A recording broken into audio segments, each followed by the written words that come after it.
So let's start with a question. Who are the richest people in the world? Often this question will be answered. They'll give us names like Bill Gates, Carlos Slim, Warren Buffett, some Arab sultan or prince. Forbes magazine publishes a list of the 100 richest people in the world. This is all utter nonsense. All of these men are poor compared to those who have the real power. These people are listed as the richest people in the world because they are so poor that they have to keep their money in their own name. Those who are really rich, those with the most wealth and power, they have such astronomical amounts of wealth that often their net worth can't even be calculated. The richest people in the world, they can really be described with two words: oil bankers. The House of Rockefeller, the House of Morgan, Carnegie, the Rothschild, the Mellons, DuPonts. These oil and banking dynasties sit at the center of a small network of deeply entrenched and powerful influence, dominating the economies of the United States, Western Europe, and most of the planet. Let's take as a case study the Rockefellers. When Nelson Rockefeller, one of the many heirs of John D. Rockefeller, when he was being questioned by the U.S. Congress in 1974, some of the most brilliant investigators and journalists, economists, they all assembled, and they tried to determine exactly how much money he had. And none of them could really figure it out. In his own name, Mr. Rockefeller had a few $billion. The rest of his money was tied up in an elaborate network, thousands of trusts, small corporations, and foundations that he directly controlled. When testifying before Congress, Nelson Rockefeller was asked about his control of Chase Manhattan Bank. He answered honestly. He said, "I don't own a single share of Chase Manhattan Bank." He was telling the truth. He personally did not have a cent invested in Chase. However, one of the trusts that he personally controlled owned well over 325,000 shares of stock in Manhattan Bank. And that was back in the 1970s. Today, the wealth and influence of two of the most important oil banking cliques is combined. The House of Rockefeller holds control over the largest supermajor oil company. ExxonMobil is their personal property.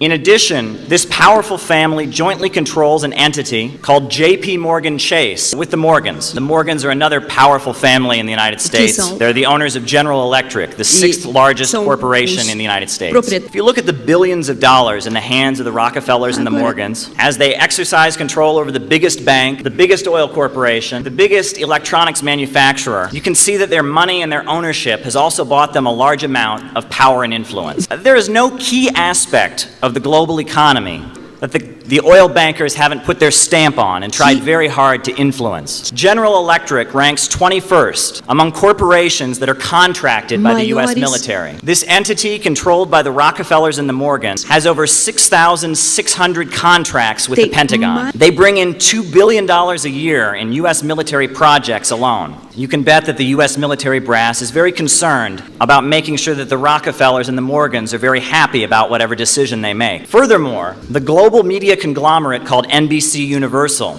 is their personal property. Universal Studios, one of the big six in Hollywood, it's also their property. Most art museums in the United States depend on money from the Rockefellers and the Morgans. If it weren't for their influence, we might never have heard the names Andy Warhol or Jackson Pollock. Almost every major college and university in the United States depends on money from Rockefeller foundations. So academia is under their direct control as well. The U.S. Central Intelligence Agency crafts its policies and conducts its research in a private foundation. It's called the Council on Foreign Relations. ExxonMobil and a variety of Rockefeller foundations and the Ford Foundation, they bankroll this powerful institution. The Council on Foreign Relations, controlled by the oil bankers, is essentially the brain of the CIA. They find the smartest minds in the United States. They pay them six-figure salaries to make proposals and calculations about how the United States should wield its influence around the world. The Council on Foreign Relations thinks it up, and the CIA does it. Even the manner in which the CIA operates around the world is directly accountable to the Rockefeller, Morgan, and Ford dynasties. The CIA does very little work on its own. CIA agents aren't generally the ones getting their hands dirty, conducting coups, kidnapping people, torturing people. The CIA generally has the job of finding dupes and allies in the country of interest. They advise them, they instruct them, and they let them carry out the tasks that serve the interests of U.S. foreign policy. And the key to the CIA in helping their dupes and allies is connecting them to Wall Street-controlled non-governmental organizations, NGOs, and Rockefeller-controlled foundations. The CIA goes into a country, finds people to carry out its mission, and then the network of wealthy families that control the four biggest oil companies in the world, they pay them to do it. The National Endowment for Democracy, the Open Society Institute, a whole network of organizations controlled by George Soros, they are part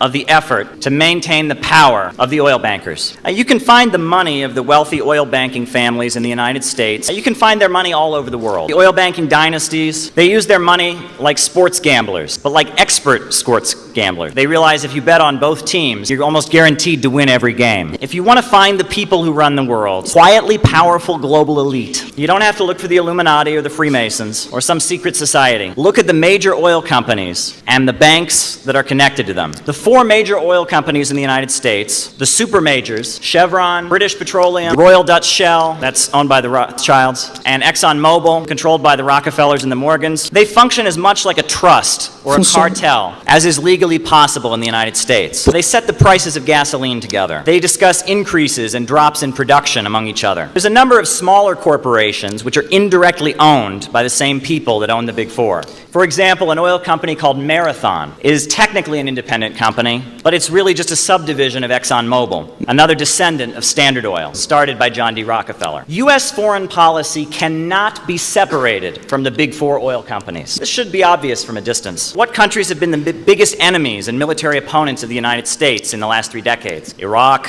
Libya, Venezuela, Russia, Iran. All of these countries are major oil exporters. Who pays for the Council on Foreign Relations? Who does business with the Pentagon? Who owns the banks at the center of the European Union? Who funds both the Democratic and Republican parties in the United States? Who funds the Labour Party, the Conservative Party, and the Liberal Democratic Party in Britain? The very ground on which the United Nations headquarters is built was a personal donation from the Rockefeller family. Henry Kissinger, one of the most influential figures in setting U.S. foreign policy, is a complete creation of the oil bankers. He worked for the Rockefellers before he worked for Washington. Look at the think tanks where decisions are made by powerful leaders. You'll see that roughly the same people work at all of them. The same people fund them also. The Asia Society, the Brookings Institute, the American Enterprise Institute, the Hoover Institution, the Heritage Foundation. It's not hard to find out where all of these policy-setting institutions get their money, and you can trace it to the oil bankers.